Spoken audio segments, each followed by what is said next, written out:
بسم اللہ الرحمن الرحیم۔ ماہ مبارکہ رمضان کے 29ویں دن کے روزے کی دعا۔ اللہم غشنی فیہ بالرحمہ وارزقنی فیہ التوفیق والعصمہ وطہر قلبی من غیاہب الشبہ یا رحیما بعبادہ المؤمنین۔ جو شخص اس دعا کی تلاوت کرے اللہ تعالیٰ اس کو جنت میں ایک مقام عطا کرے، ایسا مقام، اس کا ایسا نصیب قرار دے گا کہ تمام دنیا کے مقابلے کے اعتبار سے 40 گنا زیادہ اس کا مقام بلند ہوگا۔ 29ویں دن کے روزے کا ثواب اللہ کے رسول نے اس طرح سے بیان کیا، فرماتے ہیں کہ 1,00,000 محل خدا اس کو عطا کرے گا کہ جو آج کے روزے کو انجام دے گا۔ ہر محلے کے وسط میں درخشاں قبہ ہوگا، ہر قبے میں سفید نور کا ایک تخت ہوگا، ہر تخت پر 1000 سبز سندس کے فرش ہوں گے، ہر فرش پر حوران جنت موجود ہوں گی، ان کے پاس 70,000 عمدہ لباس ہوں گے، ان کی پیشانی پر 80,000 در اور یاقوت سے مزین زلفیں ہوں گی۔ ماہ مبارک رمضان کے مسائل میں سے کچھ سوالات مزید۔ اگر انسان غلطی سے یا بھول کر کچھ کھا پی لے تو روزے کا کیا حکم ہے؟ جواب: اگر انسان غلطی سے یا بھول کر کچھ کھا لے یا پی لے تو تمام مراجع الزام کے نزدیک اس کا روزہ درست ہے، روزہ باطل نہیں ہوگا۔ 29ویں رات کے اعمال مولائے متقیان علی ابن ابی طالب علیہ السلام نے ارشاد فرمایا کہ اگر کوئی 29 ماہ رمضان کی رات 2 رکعت نماز پڑھے گا اور ہر رکعت میں سورہ الحمد کے بعد سورہ توحید 25 دفعہ تلاوت کرے گا، اگر وہ انتقال بھی کر جائے گا تو خدا اسے اپنی رحمت کے عنوان میں قرار دے گا، یعنی کہ مرحومین میں شامل کیا جائے گا، اس کا اعمال نامہ اعلیٰ علیین میں بلند ہوگا۔ آج کی رات میں غسل کی تاکید کی گئی۔ رسول خدا سے منقول یہ دعا: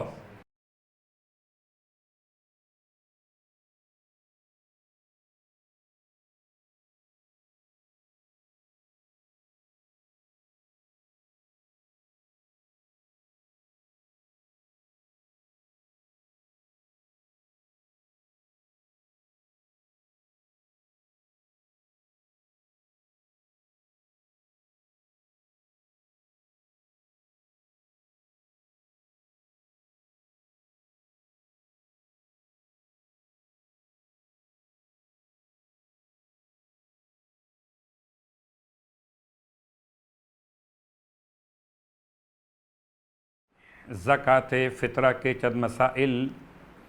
آغائے سیستانی کے فتاویٰ کے اعتبار سے تقریباً یہ وہ مسائل جو دیگر مراجع الزام کے لحاظ سے بھی قریب واقع ہوئے، اور جتنے مسائل اب تک بیان کیے گئے تمام کی لسٹ میں ان کی تفصیلات کے لیے لازم ہے کہ آپ علماء سے رجوع کیجئے، ایسے معتبر علماء سے جو مسائل کو بیان کرنے پر مہارت رکھتے ہوں، یا ایسی کتب سے رابطہ کیجئے جن میں مسائل باقاعدہ مراجع الزام کے سند کے ساتھ بیان کیے گئے ہوں، یعنی کہ قابل اعتماد کتب سے رجوع کیجئے۔ عید الفطر کی رات غروب آفتاب کے وقت،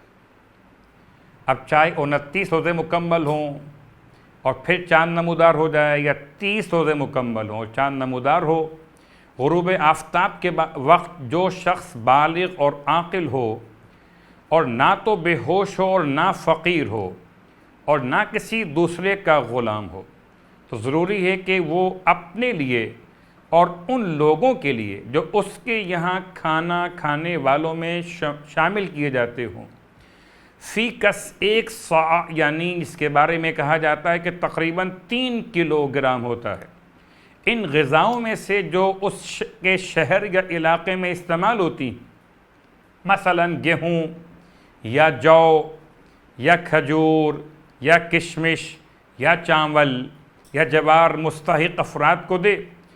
اور اگر ان کے بجائے ان کی قیمت نقدی شکل میں دے تب بھی کافی ہے۔ احتیاط لازم یہ ہے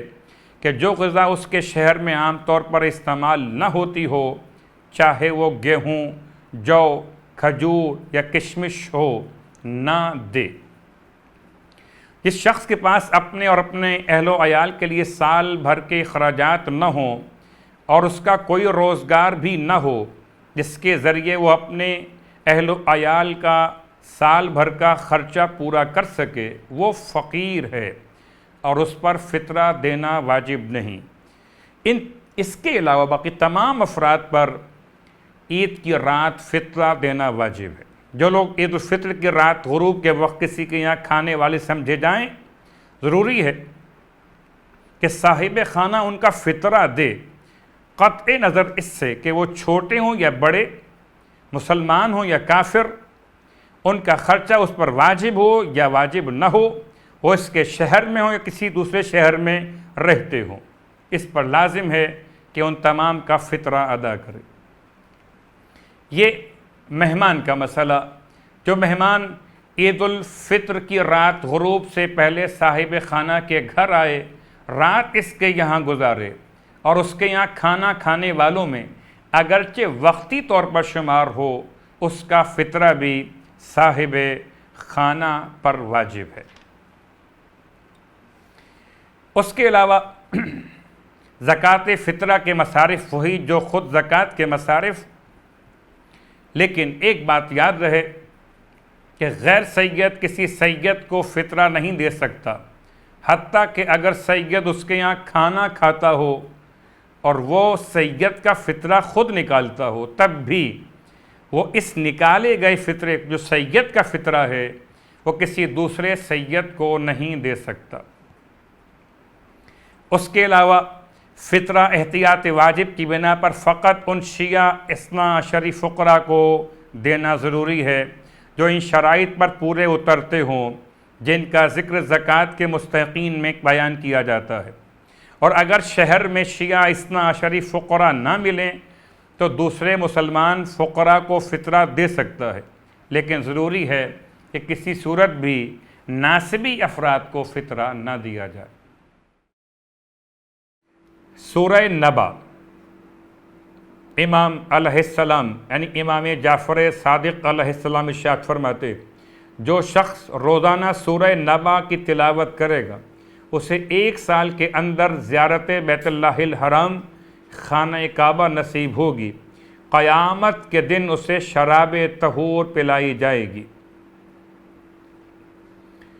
اگر کوئی شخص سورہ نبا نماز عصر کے بعد پڑھے گا تو اس کے دل میں یقین پیدا ہوگا اور ایمان بھی